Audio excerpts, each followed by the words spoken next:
You know, if you're an event organizer, you pour your heart and soul into creating these incredible experiences. But what happens when the very software you depend on is actually working against you, kind of behind the scenes? Let's unpack a huge issue that's bubbling up in the industry right now. And that's a question that, honestly, every single organizer should be asking themselves. Because the platform you're paying for, it could be costing you a lot more than just a subscription fee. It might be holding your most valuable asset, your community, hostage. All right, so let's dive right into what we're calling the event platform problem. We're gonna pull back the curtain on the whole event software market and really shine a light on a fundamental flaw that's costing organizers, well, every single day. Okay, get this. The event management software industry is a massive $15.5 billion market. I mean, that is huge. We're talking about an enormous industry with some seriously powerful players. But as you're about to see, bigger definitely doesn't always mean better for the people on the ground actually making the events happen. And this is where we get to the heart of the matter. This isn't about fancy features or cool marketing. The real fundamental problem is that organizers are being forced to give up control of their relationships with attendees, with sponsors, with speakers, the very soul of the community they're trying to build. Yeah, and we're not just talking about some small annoyance here.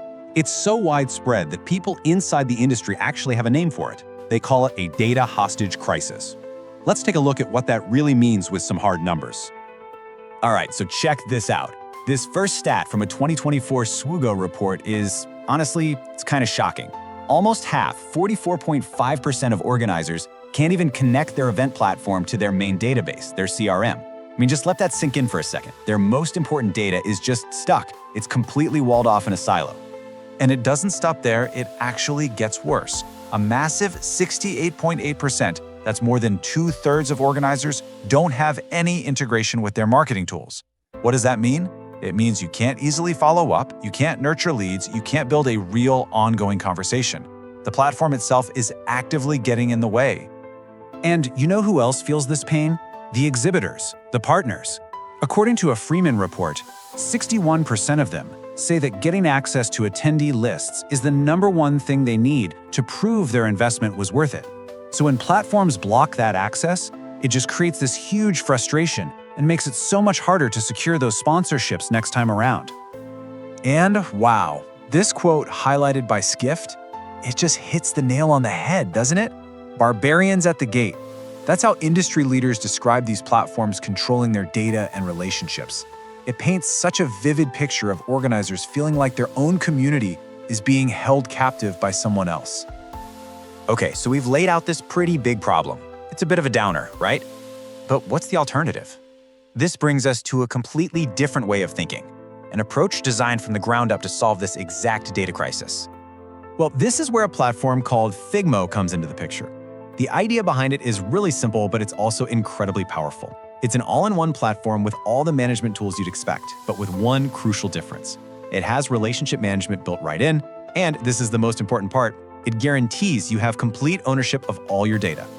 So it looks like Thigmo's whole philosophy really boils down to these 3 core ideas, which you'll notice directly push back against all the problems we just talked about. First, complete data ownership. No more hostages. Second, built-in relationship management, so you're not juggling a bunch of different, disconnected systems. And third, an organizer-first design, which means the platform is built to serve your needs, not the other way around. All right, so that all sounds great on paper, right? But how does it actually stack up against the competition? You know, the big guys that everyone in the industry already knows. So let's start with a name that everyone knows, Eventbrite. On one hand, you've got that traditional model, data restrictions, really high per-ticket fees, and a focus that is purely on that one transaction. But on the other hand, with Thigmo, you've got complete data export, pretty huge cost savings, and a focus that's all about building those long-term relationships. I mean, these are just 2 fundamentally different philosophies on what an event is even for. And this chart, wow, this really lays it all out, side by side, comparing Thigmo to major players like Cvent, Bizabo, and SWOGO. Just look at that top row for data ownership. It's just a sea of limited and partial. And you see that same clear pattern when you look at things like relationship continuity and community management. The difference is pretty black and white, isn't it? So look, any platform with a strong point of view like this isn't going to be for absolutely everyone. And that's okay. So let's get super clear about who Thigmo is really built to serve, and, just as importantly, what kinds of events fall outside of its platform policies. So who is it for? Well, the list of supported events is actually really broad.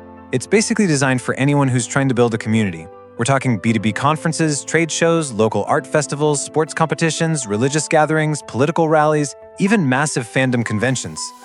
Now, on the flip side, they're also very clear about what types of events are not a fit for the platform. This list includes things like music festivals, which often have really complex licensing, as well as events that are centered on explicit adult content, alcohol promotion, or gambling. And finally, as part of their community standards, they prohibit any events that promote hate speech. All right, so we've gone through the problem, the proposed solution, and how it stacks up against the competition. Let's boil this all down. What is the final takeaway here for any event organizer listening right now? First off, let's talk about the money. By shifting away from that per-ticket fee model that just eats into your revenue, organizers can see cost savings of up to 70%. That is real money that goes right back into your budget to make your events better and grow your community. Thigmo's promise is really simple when you boil it down. Your events, your data, your success. They're positioning themselves as a partner, not a prison. And honestly, that's a model that could really change the game. And all of this leaves us with one final big thought to consider. In an era where community is absolutely everything, the fundamental question is this: who should be the ultimate owner of the relationship with your audience? Should it be the tech provider, or should it be the creator who brought that community together in the first place? It's a question every organizer needs to ask.